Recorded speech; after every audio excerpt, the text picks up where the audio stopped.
በስመ አብ ወወልድ ወመንፈስ ቅዱስ አሐዱ አምላክ አሜን። አንድ አምላክ በሚሆን በአብ በወልድ በመንፈስ ቅዱስ መጋቢት 28 በዚች ቀን ጻድቅ ንጉሥ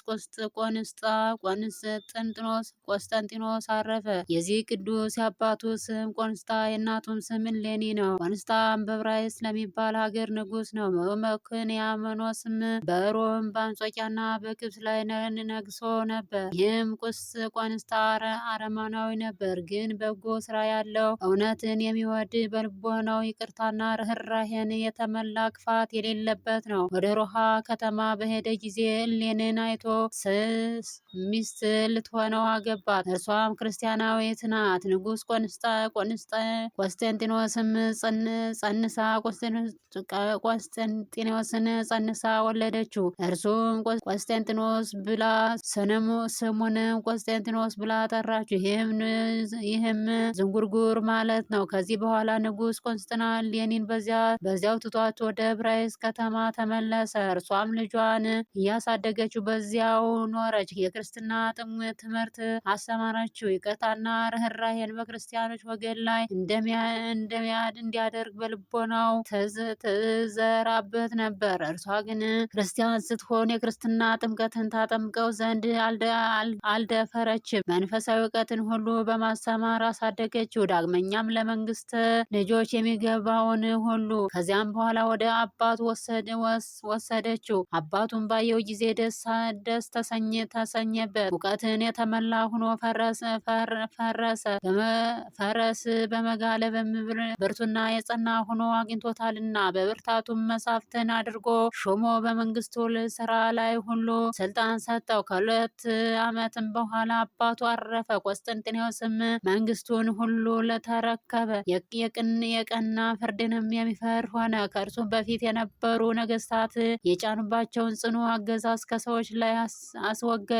አሕዛብም ሁሉ ታዘዘውለት ወደዱትም። አገዛዙ ቅንነትና የፍርዱ ትክክለኛነት በአገሮች ሁሉ እስኪሰማ ተገዙለት። የሮሜ ሰዎች ታላላቆች መላእክትን ወደ እርሱ ላኩ። ከከሃዲ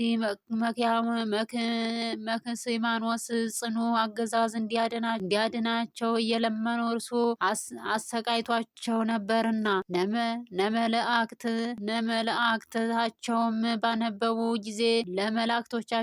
ባነበቡ ጊዜ ስለደረሰባቸው መከራ እጅግ አዘነ። ያድናቸውም ዘንድ ምን እንደሚያደርግ በአደባባይ ተቀምጦ እያሰበ ሲያዝን ሆኖ በ6 ሰዓት በቀትር ጊዜ ክብሩ እንደ ከዋክብት የሆነ መስቀል ታየው። በላዩም የዮናኒ ቋንቋ ኒኮስ ጣጣን የሚባል ጽሑፍ አለ። ትርጉምም በዚህ ጠላትን ድል ታደርጋለህ ማለት ነው። የመስቀሉን ብርሃን የፀሐይን ብርሃን ሲሸፍነው ባየ ጊዜ ያደነቀ። በላዩ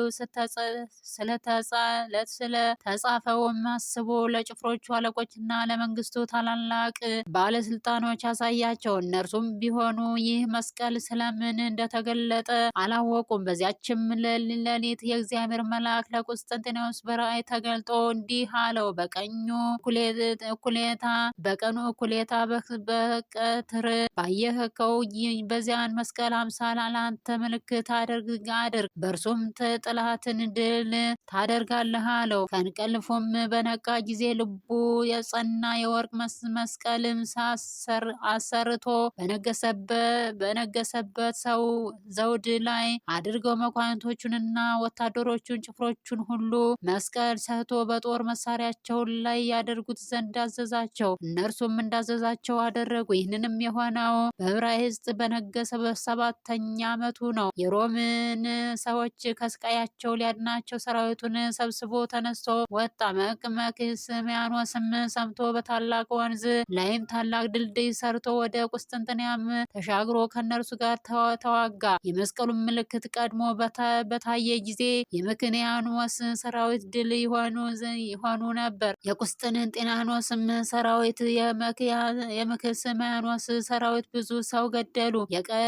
የቀሩትንም ሸሽተው ሲሄዱ ከመክስሚያኖስ ስቲያኖስ ጋር ሊያሻግሩትና ወደ ሮሜ ሊገቡ ድልድይ ላይ ድልድዩም ፈርሶ ፈርዖን ከሰራዊቶቹ ጋር እንደሰጠመ እንዲሁም መክስሚያኖስ ከሰራዊቱ ጋር ተሰጠመ።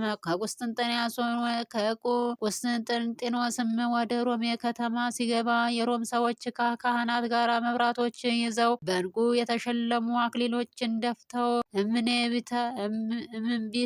እምቢልታ እየነፉ ተቀበሉት። የተማሩ ሊቃውንትም የከበሩ መስቀልን ሲያመሰግኑት የሀገራቸውን መዳኛ ይሆኑት ይሉት ነበር።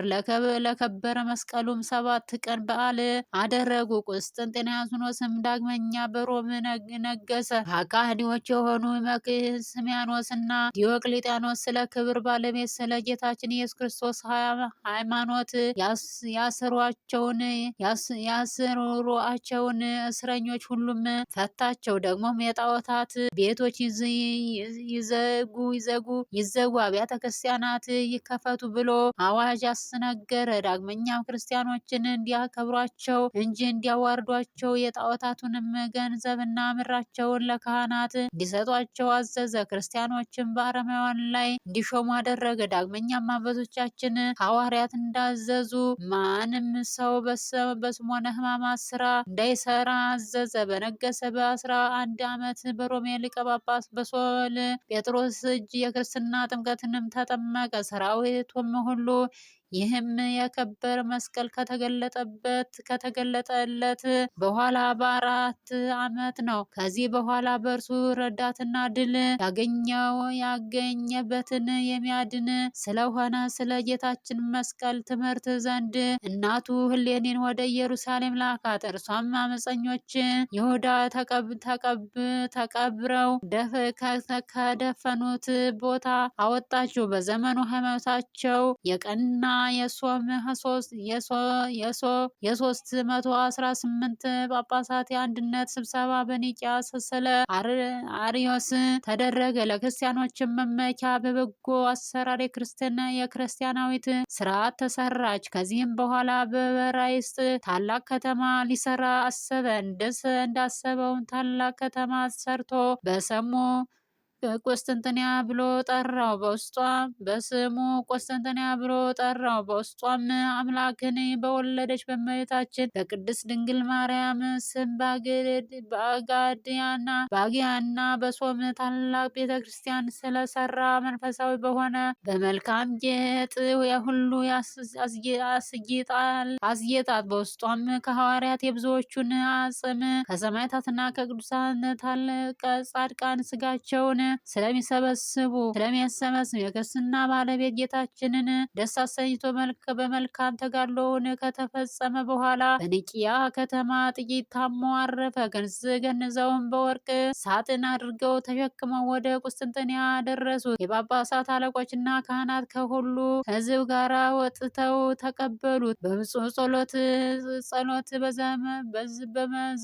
በመዘመርና በመሐሌት በምስጋና ወደ ከበሩ ሐዋርያት ቤተ መቅደስ አስገብተው በክብር አኖሩት። በረከቱ ከኛ ጋር ለዘላለሙ ትኑር አሜን። ጌታ ሆይ ከብልጽግናቸው ብዛት የተነሳ ብዙ መባ ካስገቡት ይልቅ የድሃይቱን አነስተኛ መባ እንደተቀበል ለሁልጊዜ የሚያገለግሉ እልፍ አላፍ መላእክትን እያሳሰቡ በችግሬ ጊዜ የማቀርብልህን ምስጋና ተቀበል። እናንተም ቅዱሳን ነቢያት፣ የወንጌል ሰባኪያን ሐዋርያት፣ ሰማዕታትና ጻድቃን፣ ትጉሃን መላእክት፣ ፍጹማን ደናግል እንዲሁም ደጋጎች መነኮሳት ሆይ ልጅ አዋቂ ሳትለይ የምንሰበሰብባትን የጉባኤ ቦታ ባሩ። ይህንንም መጽሐፍት ወረቀት አዘጋጅቶ ብራና ደምጦ የጻፈውን ያጻፈው ከግዕዝ ወደ አማርኛ የተረጎመውን ቃለ ንባቡን በእርጋታ መንፈስና በተመስጦ ሕሊና ያዳመጠ በደለኛን ሁሉ የምታስምር የጌታ እናቱ በማርያም ጸሎት ኢየሱስ ክርስቶስ በአንድነት ይማረን። ኢየሱስ ክርስቶስ በአንድነት ይማረን። ኢየሱስ ክርስቶስ በአንድነት ይማረን ለዘላለሙ አሜን።